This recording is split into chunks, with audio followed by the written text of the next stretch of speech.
There we go. There we go. Well, thank you guys for joining us. We are really excited to have Dave Murrow here with us. And Dave, we want to dive right into this. You're our honored guest with Live Up Resources. And just for those of you who are watching and who are guests, Live Up Resources is our parent company, or the parent division. We offer materials for men, for women, for youth. And then the K21 focuses on the men's ministry. So Dave is here to support the K21, and Dave is working with us to bring us some special projects. So we're really excited to have you aboard, Dave. Why don't we dive right in? My name's Adam Holtstrand. I'm the Director of Ministry Outreach.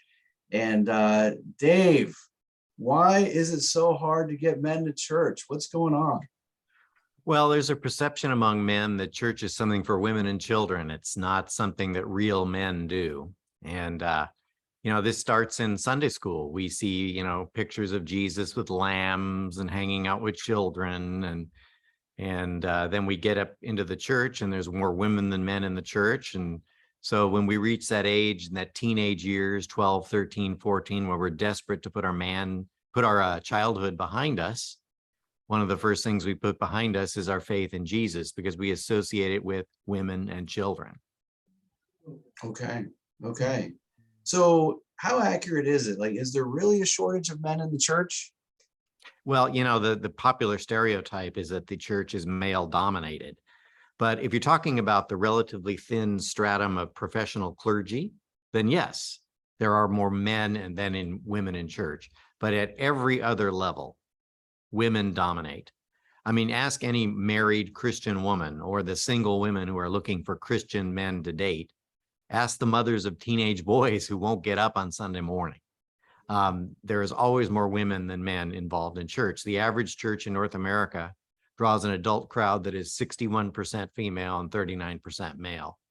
And the other thing that I've noticed in my research is that consistently women tend to be the lay leaders in the church.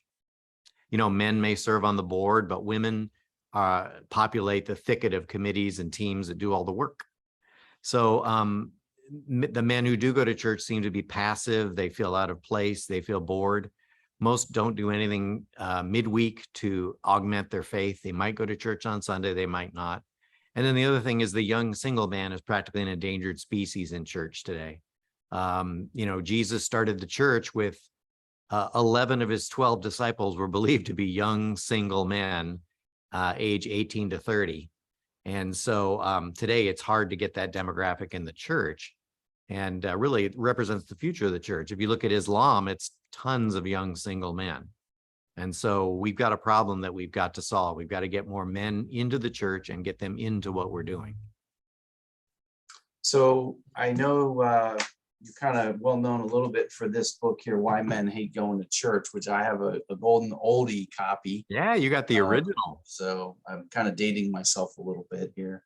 But, as I think about the title of that book, Why Men Hate Going to Church, like hate just sounds so strong. And I'm like, did you really mean to say hate? Like, how accurate is that? Well, let me clarify. It's not that men hate Christ or hate Christianity. I think it's more they hate the mechanics of what we do on Sunday morning.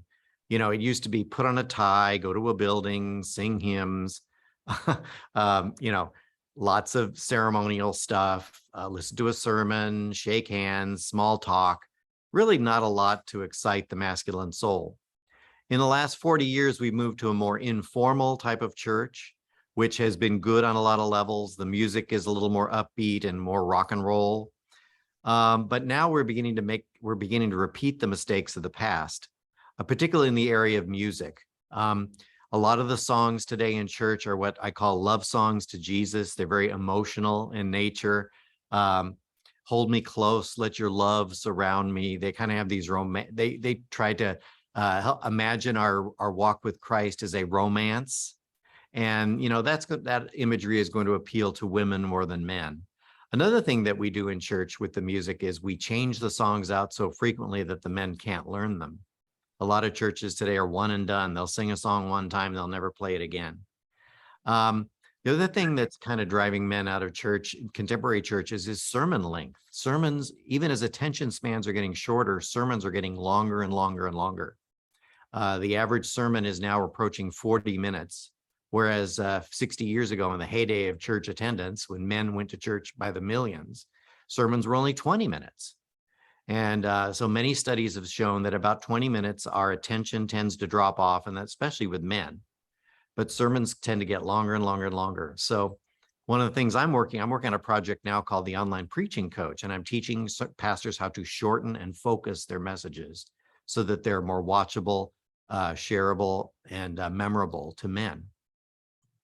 Dave, how do you, so I'm hearing you say shorten the sermons so that men's attention span we can really track with it, but isn't that dumbing it down to, to the culture? Not at all. The most significant teaching of all time is Jesus's parables. And the average length of a parable of Jesus is about 38 seconds. So you can pack a lot into a short amount of time. And what I tell pastors is, we have all these digital outreach tools now. Why are you not shortening your Sunday message and then following up with daily devotional material based off your sermon?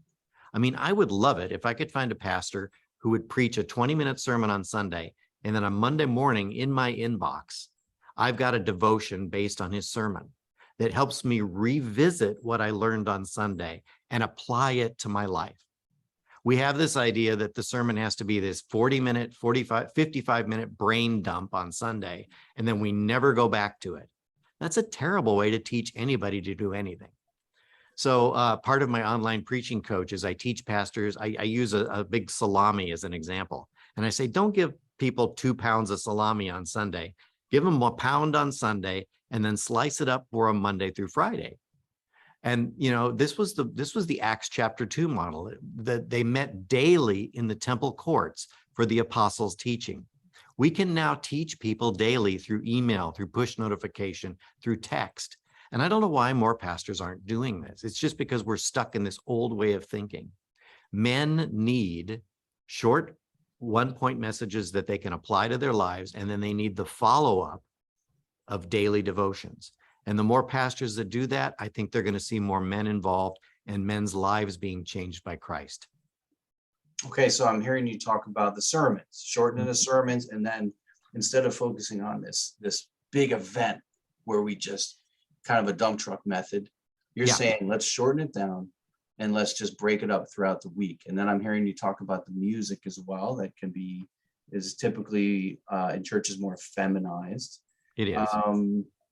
So I'm curious, because you're saying things that are, really, I think, catching my attention for sure, especially as I read your book. But how did you arrive at this? I mean, was this were you 9 years old sitting in church and this is not appealing to me? What brought you to this place? Well, my background is in television. And when you work in the TV business, you realize that every show has a target audience. For example, the Oprah Network or HGTV, these home improvement shows, they target women. Whereas ESPN and sports networks, they target men. And you can tell by the ads they put on and all that stuff. So I was just sitting in church one time looking at the bulletin and realized that everything about my church was targeting, targeting a middle-aged woman. I went to a Presbyterian church at the time. The pastor was literally wearing a dress. It was called a robe, but he was dressed in a dress. There was a lace doily on the communion table, quilted banners, ribbons, flowers, and all the opportunities for service were, cooking meals, caring for children. I mean, everything about my church's culture was targeted at a middle-aged woman. There was really nothing to attract the men. So at one level, we've got to do a better job creating opportunities for men to serve and to serve within their giftedness. We tend to praise things like gentleness, meekness, emotional sensitivity, all the musical prowess, skill in dealing with children, all the things that women tend to be good at. And we tend to look down on things or minimize things, strategic planning, goal setting, dangerous thing, pursuits, things like that. I heard of one church that where they actually they were going to have a men's it was a ministry idea they called the men's lose it all poker night. And so what they were going to do is it was a $20 ante, and men were going to play Texas Hold'em, and whoever won the big chips at the end was going to donate it all to the local rescue mission. Nobody went home with any money. They all, it wasn't true gambling because nobody could win, right? The women of the church shut that down. And so they kind of emasculated their men. I also heard of a group of Christian men who met at a cigar humidor. And it wasn't anything formal. They were just, some men who got together and they enjoyed smoking cigars. And the women of the church got hold of it, and they went to the pastor, and the pastor asked them to stop. So oftentimes the women will see the men doing men's things and they don't understand it, and they will shut it down. And this humiliates the men, drives the men away. So there's just I've heard dozens of stories like this over the years where women kind of control the church and men don't feel like they have ownership of it because they get shut down. So what's a pastor supposed to do? I mean, if you have women maybe not understanding this masculine approach of how to appeal to the masculine heart, I mean, it sounds like the pastors are trying to be sensitive to all their congregants. And what is a pastor or a church leader supposed to do? Well, he's in a tough spot because the women run the ministry machine. If they get mad and they leave, the whole thing falls apart because they're 80% of his volunteers. So I was recently canceled from speaking at a church on the East Coast. I was invited to come in, and a couple of the feminist members in the church had gotten a hold of my books, interpreted my words in the worst possible light, accused me of misogyny, and I was canceled. So it's just a very tough thing. I think my admonition to the pastors is if you give into this sort of blackmail, you will please your women in the short term, but you will doom your church in the long term. Because if your church is not attracting men, if it's not engaging men, if the men feel emasculated and that this is just something that pleases the women, then the men will not involve themselves, and the long-term health of your church is at stake. I mean, ultimately, what do you think women are looking for in a man? Pardon me? Ultimately, what do you think women are looking for in a man? Because you're talking about these masculine things, and yet at the same time you're like, women are shutting this down. So it does make me wonder, like, what are they looking for in a man? Well, there is a subset of women who feel very threatened by men's things. There are a subset of men who feel threatened by men's things. I mean, lots of times I'll get men on my, Church for Men Facebook page who are just like, oh, Dave, you're just a misogynist. This is like men writing these things. And I'm not saying that men should like masculine things or shouldn't be sensitive or nurturing. I'm just saying that the tendency is for women to feel more comfortable in these roles. And if the church reflects female values and derides the tendencies that are natural in men, when those things are not sinful, that you're setting yourself up for failure with men. I have a really strange analogy here that I don't even know if it's going to connect, but I'm just going to put it out there. I remember back when I was in college, in Bible college, we were doing communion in church, and the deacons went up to serve, and the communion lid got stuck. So they couldn't take the lids off to serve communion. And this guy comes up in the middle of the service, and he forces the thing, and he gets it free. And I thought, that's a man. Like a man stepped up to the plate. And it's the craziest thing that I remember that, because it was one of the few times where I felt like in church I just saw masculine strength. So I don't know what your thoughts are on that, but it's like we're just not used to seeing men maybe show strength in the church setting. No, it's shocking. I remember one time my pastor, there was a guy who had recently been saved, and my pastor had led him to Christ. And so my pastor's preaching, and he saw him sitting in the front row. And he turned to him and he said, "Has Christ changed your life, Joe?" And Joe stood up and says, "You're damn right he has." And everybody, oh. It's like this horrible thing had happened in church. Mhm. Well, I mean, he said, "You're damn right." I mean, Yeah. yeah, it's emblematic of we tend to shrink back from Mm. the things that men do and label them as abusive when they're not. They're just being guys. Mhm. I'm not saying we should be dropping F-bombs all the time, Yeah. but I'm just saying sometimes these things happen and we need to chill out. So And most of the crowd thought it was pretty funny. it's a great story. But even now, as you just did that on this Christian K21 Zoom huddle, Mhm. I'm like, oh no, there's going to be a couple guys that say K21 is cursing, We're in trouble. Yeah. and we're in trouble. So your point is well taken, that sometimes we get so worried over these things. Yeah. I mean, 57% of men in the church are struggling with pornography right now. And we're worried about a mild word like damn. It's just, Mhm. we've got to focus on the struggles that men are really dealing with, the things that are really dragging us down, 7 hours a day on the internet. It's just, I mean, just men are being wiped out by this stuff. We cannot get caught up in the inconsequentials. We can't say to man, hey, if you occasionally let a word like that slip, you can't be a Christian. That can't be the standard. So we're not here to bash pastors for sure. We're not here to we don't want to bash churches. I remember there was a time when a pastor of mine said, I'm not going to say the word sex or sexuality or pornography on a Sunday morning. I'm just not going to do it because there are women and children in the audience. Mhm. And it's like, how do we navigate that? Because there's a lot of men that's all they're going to come to is a Sunday morning. And so I don't know if you have any thoughts on that, but it didn't sit well with me. Mhm. Well, I don't want to bash pastors either. Pastors are in a very, very difficult position, and they do have to minister to a wide variety of constituents through their sermons on Sunday. Again, this would be a place where electronic communication could help. For instance, I mean, if a pastor was sophisticated enough, he could create a separate mailing list for men. So on Sunday, he preaches about morality or whatever, but he doesn't want to use the word sex. Well, then he's got a list of men. He can use it there. The other thing that I've actually seen done, this is something I recommend that pastors do on a quarterly or maybe even a monthly basis, is at the end of the sermon, call the men together for something called the men's huddle. Just the men.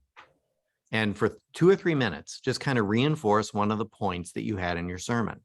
And if you can do an object lesson or send them home with some sort of a token or some sort of a something that represents the sermon that carry around in their pocket.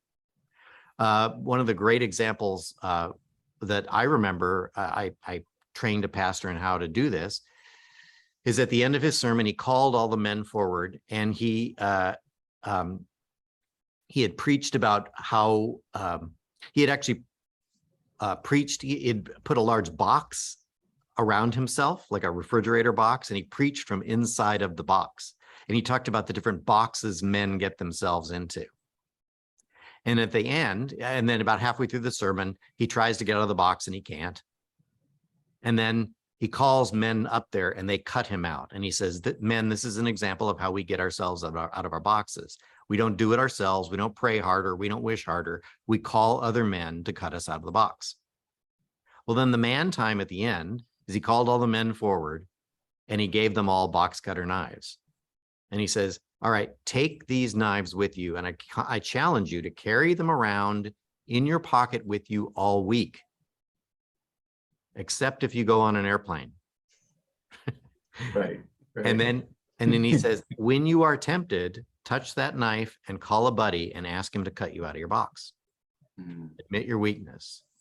And so all the men in the church the next week came back with their knives and they were showing them off to each other. They went home and they told their sons about the lesson, because guess what? Their sons came up and said, Dad, what did he talk to you about? Why are you carrying a knife? I mean, this pastor had set his men up to disciple their children by calling the men together at the end and giving them this little teaching that he withheld from the rest of the church. He set them up to be spiritual leaders and teachers. So There are a ton of great ideas out there for ways that pastors can make their sermons and their Sunday experiences more, more relevant to men. And, I discuss them at my website, churchformen.com. So I love the creativity. Really helpful. I'm not naturally this creative guy, so you're giving me some great ideas. Thank you. Yeah, I was thinking too, we talked about, masculinity, and I was thinking about Jesus and how there were times when, he had this sensitivity to him. He would serve, there was a kindness to him, there was a compassion. So, do you ever get accused of that? Like, hey, Jesus was kind, he was compassionate. Why are you emphasizing this whole other side? What about the sensitivity of Jesus? And I wrote a whole yeah, book about this. My third book okay, is called The Map, The Way of All Great Men. okay, And it's based on the Gospel of Matthew. And if you look at the way Matthew reveals the life of Jesus, Matthew 1 through 7, Jesus is completely sensitive, meek, nurturing. He's born as a vulnerable infant. He flees for his life. He casts himself into the wilderness. He weakens himself through fasting, and then he has the baptism where there's this beautiful scene of love. This is my beloved Son, in whom I am well pleased. And then he preaches a message whose great themes are: blessed are the meek, turn the other cheek, do not resist an evil person, do not judge. All that stuff is in Matthew 1 through 7. That's the first act of Jesus's life. The second act, Matthew 8 through 25, he is nothing like that anymore. He is completely he's no more lamb. He's completely lion. He's clearing the temple. He is casting out demons. He is changing the forces of nature. He is rebuking the Pharisees. He's calling the crowd stupid. He calls his best friend Satan. He is roaring for the next, from Matthew 8 through 25. And then suddenly the lamb shows up again in the last act of Jesus's life. He washes his disciples' feet. He doesn't stand up for himself as he's accused. He allows himself to be stripped, whipped, beaten, and crucified. He dies so that all others can live. So these are the three acts. He goes in the lamb direction, then the lion direction, the lamb direction. This is a template for how we are supposed to follow Jesus too. The first act of our walk with Jesus is to learn humility, weakness, submission, gentleness, relationships. Then the second act of our life, once we have learned these lessons, then Christ will use us in a journey of strength. I call the first journey the journey of submission. The second is the journey of strength. Then he lets us be a lion. If we're a lion before we learn submission, we become a wounded lion, and we do more harm than good. But if our hearts are truly submitted and truly been tenderized by Christ, then we can be an effective lion. And then we follow him in the direction of miracles and fighting for justice and all these things. And then the last act of our life, as we move into our 60s and 70s, is we need to learn the journey of sacrifice, where we pour our energies into the younger men, where we give up our strength and power and yield to everything that Christ puts before us. So that's a little ad for my book, The Map. I think you'll find it interesting, but that's how we balance the two sides of our personalities and our masculinity. Yes, we have to be tough, but we also have to be tender. Tenderness comes first, toughness, and then tenderness is the last act. I love that, that process that happens, from submission to strength, to lion to sacrifice. Yep. One of the things I've been thinking about lately is, even myself, here I am, and it's not all about degrees, but I have a Master of Divinity degree. I'm a therapist, and I feel like God's taught me I have a lot to offer. I have something to offer to men, but so often I find myself sitting in front of a TV. And again, not that TV's the enemy or the devil, but it's like, how many men who have something to offer? They've been through the submission stage. They may be in their 40s, 50s, 60s, 70s, and they're sitting in front of a TV. And it's like, how do we get this mentoring thing to happen? Because part of my heart, Dave, is we have men who don't know how to ask to be mentored. Mm-hmm. How can we teach men to ask to be mentored? What do we do? Well, that is the $64,000 question. I mean, we have a generation of young men now who are coming up who have no idea what mentoring even is, and might feel threatened if someone offered to mentor, because the narrative in our culture now is that masculinity is toxic, that if any man approaches you, he's coming for sex. I mean, that's the assumption now with so much sexual confusion. If an older man comes to a younger man, oh, he's got this ulterior motive. So it's an absolute mess, and it's just, I think we have to make the parameters clear. I mean, we have to say the things that were unsaid in the past. When men join a men's group, we have to be absolutely clear. We are here to follow Christ. We are not here to indulge in your fantasies, or whatever your predilections may be. But no, Adam, I don't know the answer to that question. Yeah. But I do know we're ministering in a broken culture, and the assumptions that surround male relationships are getting more and more suspect. Wow. I know when I moved my family from Chicago suburbs out here to Lancaster, Pennsylvania, I left my whole support system, and I had mentors out there. And my biggest fear was, I'm coming out here and I don't know a soul. I don't have mentors. So I was sitting at my daughter's soccer game, and there was this guy next to me, and he was in his 70s. And there was just something different about this guy. I'm like, I don't know what it is. And I had been praying, Lord, would you provide a mentor for me? So it was so odd, but I asked for his phone number. Like, who does that? And you're right, I felt weird about it. But then he's like, sure, here you go. And then a week later, I gave him a call, and he said, I was waiting for you to call. And I said, would you mind going out for breakfast sometime? I'm looking for a mentor. Come to find out, he was a retired counseling professor. He was a strong Christian, an elder in a church. And I don't know, Dave, but it's kind of my belief that if we seek, like if we're seeking and if we're praying, God is going to assign a mentor to us. What are your thoughts on that? Well, prayer is always an important part of any move of God. And you're right. I think you have a generation of young men who are coming up who don't even understand the concept of mentoring. They wouldn't know a mentor if he dropped out of a tree in front of them. So we just have to set that expectation. I still think that a church that focuses on ministry to men and mentoring and creates a man-friendly environment on Sunday, I think you can still create a breeding ground for healthy male-to-male relationships. It's just that the expectations need to be clear when you start, that this is about Jesus and nothing else. I love that. Hey, Dave, I'm wondering if we can transition here. Before we transition to Q&A, I wanted to make sure, was there anything else you wanted to share with the men, or should we go right into the Q&A? Oh, Q&A is fine. Let's dive into that. And if there are no questions, that's fine too, because you've fed us. You've given us a lot to think about. And I see Batia's on, Charles. I see you on as well. And I'm sure there will be others that watch this, because we're recording this for others to see. So we'll have some future conversations as well. But I'm wondering, is any Q&A at all? Any questions, any thoughts, any comments?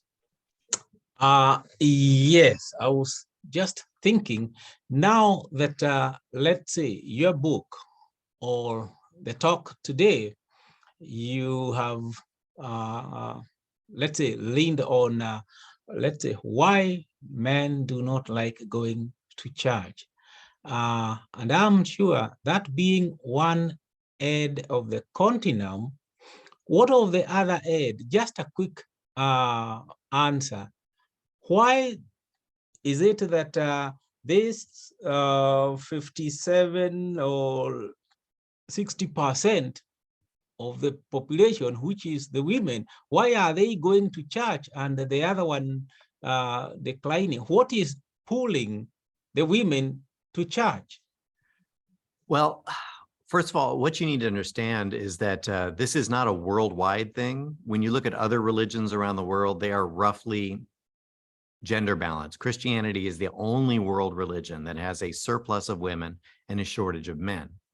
And I think there is a tendency in the church to emphasize feminine values, to emphasize relationships, to emphasize tenderness, nurturing children, these sorts of things. Now that's present in other religions as well.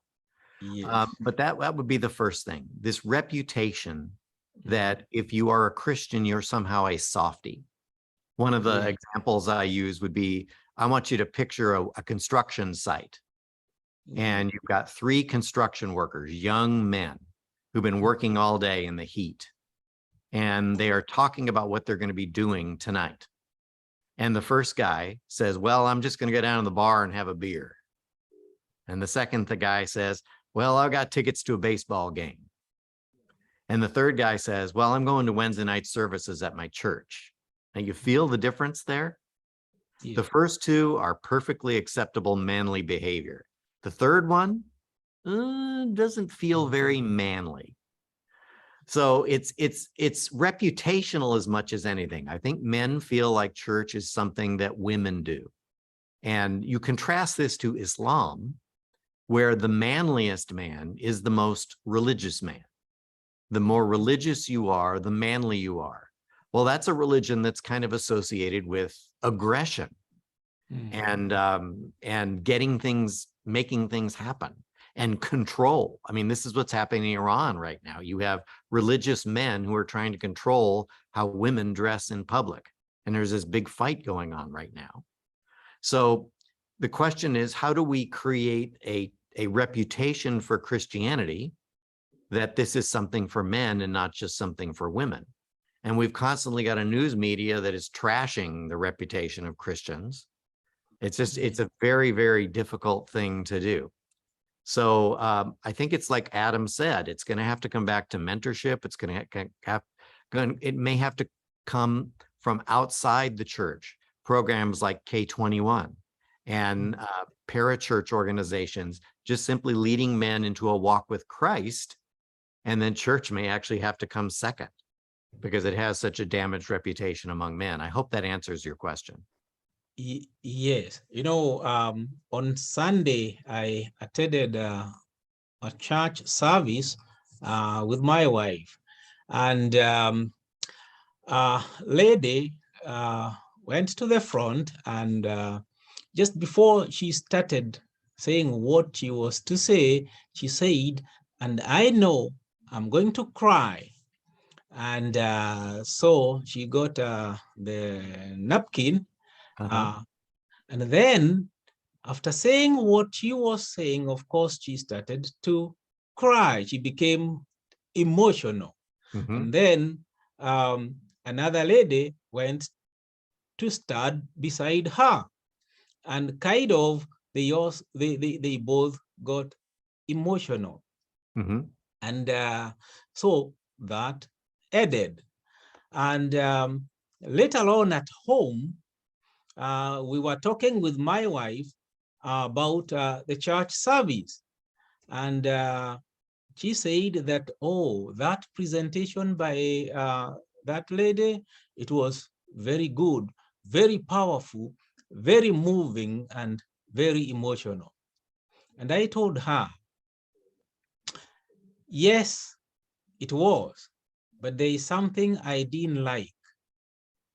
She went there and was ready to cry even before the emotions overtook her.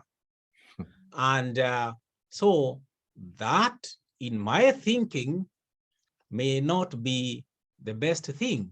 And my wife told me, you don't understand. And I told her, this coming Friday, I'm attending a webinar about why men do not like going to church. And I know, before I even attend, as a man whom you have never been and you will never be, men do not like a lot of crying and emotions there. So just take it at face value, what I'm telling you, that as a man, I didn't like the crying aspect. Yeah, it's definitely less comfortable for a man to show emotion in public. I'll give you an example. Let's say you were walking down the street Yes. and you saw a woman crying Yes. there. Your first emotion would be, oh, poor thing. I wonder what's the matter. You would actually go over to her and Yes. you would want to comfort her, or you'd want to see what the threat is so that you could neutralize it, right? We have this protective nature in our hearts as men, right? If you walk down the street and you saw a man dissolved in tears, your immediate reaction would be to be repulsed. What's his problem? He needs to get it together, right? It would not look right to you. Now, I'm not saying that these are good reactions, okay? I mean, there could be a very good reason that he's crying. He could be a veteran with PTSD or something like that, all right? But I'm just talking about our first reaction. Men do not react well to men who lose it emotionally.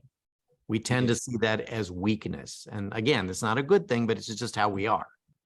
So if we judge a person's walk with Christ by how emotional they become, women are going to win every time, because women face no sanction for becoming publicly emotional, but men do.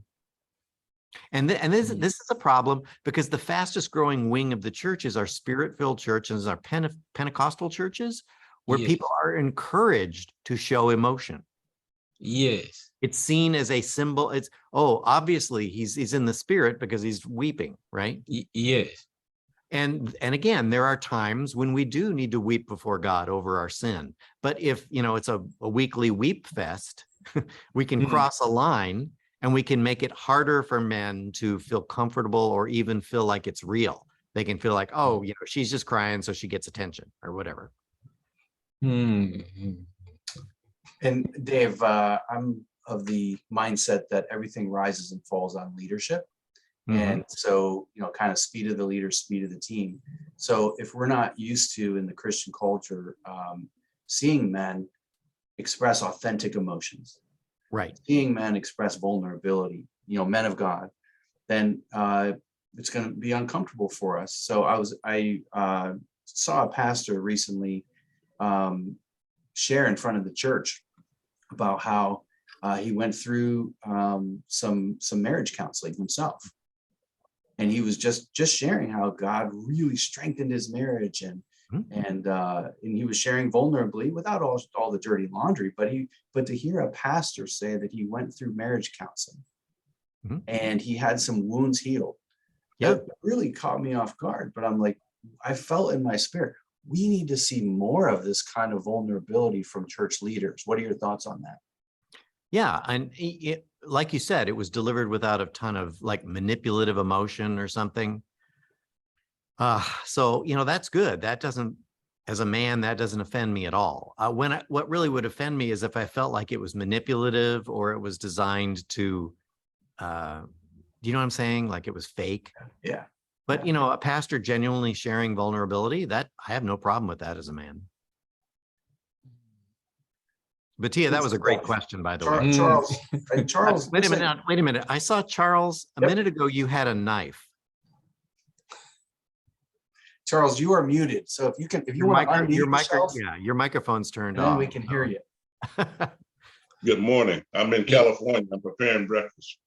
Okay, well, I saw that knife and I thought, okay, I wonder if he's getting ready to attack.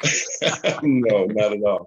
I wanted to piggyback on the gentleman who spoke a little bit before with the emotional thing. I sometimes get a little bit, I zone out. We talked about the emotional aspect, and I don't have a problem lifting my hands, praising, and it's for emotions. Maybe I will sit there and weep. But I'm not emotional to the degree that I jump around and all those sorts of things. And one of the things that kind of bothered me, disturbed me, is hearing in praise and worship portions of service what we should be doing. I think we're all individuals.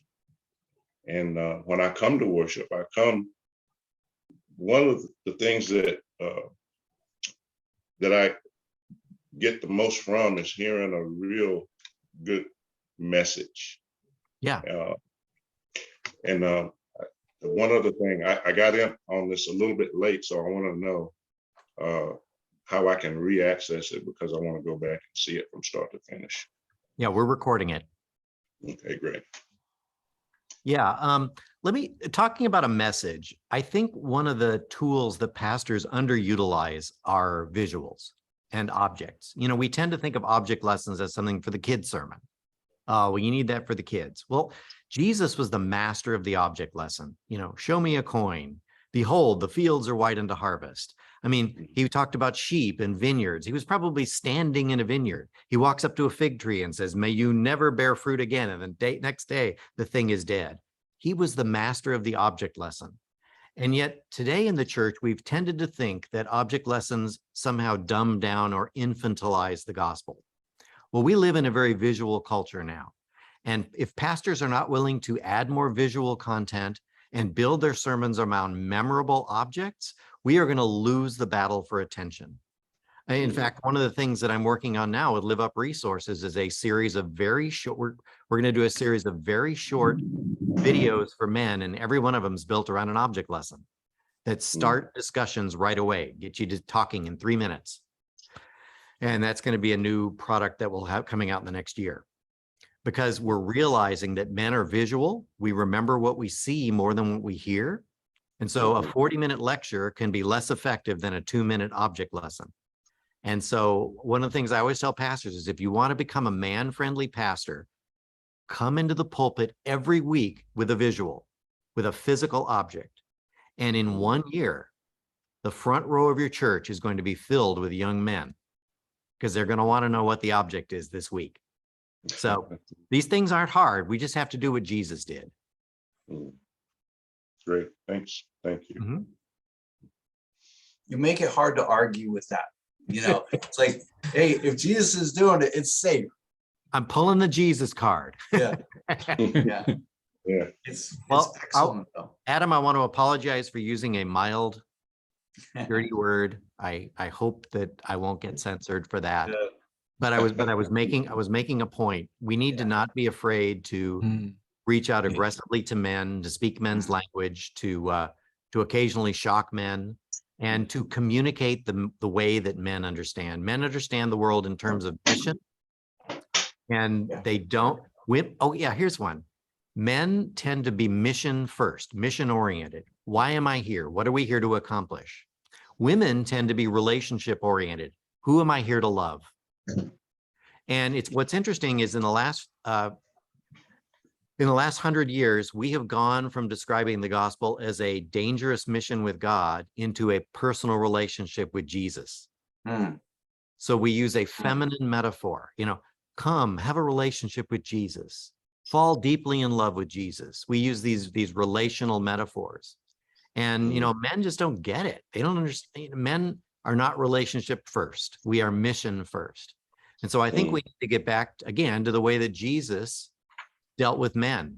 When he started his ministry, what did he say? He turned to the disciples. They were there fishing, and he turned to them and he said, have a personal relationship with me, fall deeply in love with me. No, he said, come, follow me, and I will make you fishers of men. He explained the gospel in terms of mission, not in terms of a relationship with God. And so, do we need to have a relationship with God? Yes, we do. But we need to be careful about that metaphor, because we are unwittingly explaining the gospel in terms that women intrinsically understand, and that it's a secondary concern for men. Men want to know, why am I here? What are we going to get done? And if they understand church in terms of mission, they are much more likely to be involved with it. Language matters. It's kind of what I'm hearing you say, is the words we use, the terms we use. Of course, Dave Murrow believes in a personal love relationship with Jesus, of course. But if that's all we focus on instead of this adventure idea, I mean, even the concept, the language of a kingdom is not a soft, gentle. I mean, kingdom of God is, there's battle, there's warrior. Yeah. Oh, dude, listen, you just set me up. All right. Because Jesus spoke of the kingdom of God, but we speak of the family of God. Okay. Now, how many times did Jesus speak of the family of God? What do you say? How many times? The answer is 0. Never. Never does Jesus speak of the family of God. How many times does he speak of the kingdom of God or the kingdom of heaven? Over 90 times. Okay. So this was the way he expressed what we were getting involved in. We are getting involved in a kingdom. But in the church today, we speak of the family of God. The Bible only uses the term family of God one time. And this is the verse. It says, judgment comes first to the family of God. It is a warning. It's not this, I'm so glad I'm a part of the family. Nuh-uh. It's family of God, get your act together because judgment is coming. Yeah. So here's my point. Again, we need to use the metaphors of the Bible, but instead we have chosen metaphors, personal relationship with Jesus, family of God. We have created these metaphors that make the gospel more comprehensible to women, and they drive men out the door. It's interesting when I hear Jesus referencing, brothers, sisters, mothers, fathers. It's actually no man has left fathers, brothers. So it's like even that there's this call to sacrifice. There's a call to, be willing to leave and to put the kingdom first, even in the context of family. Yes, it's being a Christian is tough, and it's yes, there are benefits. Yes, it's comforting, but it's also confrontational, and men need to know that, and that would draw a certain type of man for sure. Dave, this has been phenomenal. What do you think about doing this again sometime? I don't know. Let's ask our guests. What do you guys say? We're going to do this. We're going to cue this one up again. Yes, when you do it again, you can be sure I'll be there. Okay, and Charles, would you bring your knife next time? I'll try and keep that in the background. Well, thank you, Adam. It has been my pleasure to be with you. And, let's, what do we want to talk? Let's talk about that map to manhood next time. The submission, strength, and sacrifice. I'll actually draw the map for you. It'll make a much more great visual presentation. And we'll talk about the 3 stages that each man must walk if he's going to be like Jesus. Sound good? Yes, Great. good. Sounds excellent. And hey guys, I want to direct you to, Dave has written a book, Why Men Hate Going to Church. I want to direct you to that. Google it. You'll find plenty of ways to get a hold of that book.